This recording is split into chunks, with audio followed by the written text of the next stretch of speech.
Tonight, after life-saving rescues as a deadly storm battered the west coast, there's still a threat of mudslides and more flash flooding.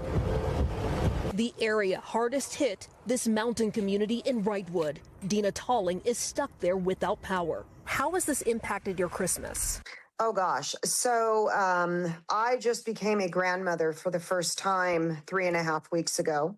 Yeah, and I'm stuck up here. Alone. In San Bernardino County, where raging water flooded entire communities, many who didn't evacuate were forced to shelter in place or be rescued. We had no way to get in and out and did have to resort to using helicopters to get these people off of the roofs.